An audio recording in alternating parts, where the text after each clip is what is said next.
రేయ్, నీ కావలసింది నేను. నాతో పెట్టుకో. 10 మందితో రా, 10 పెంచుకుంటూ రా, 10 సార్లు రా. నేను రెడీ.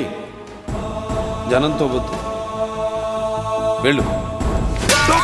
జనం ఏంట్రా నువ్వు కాపాడేది?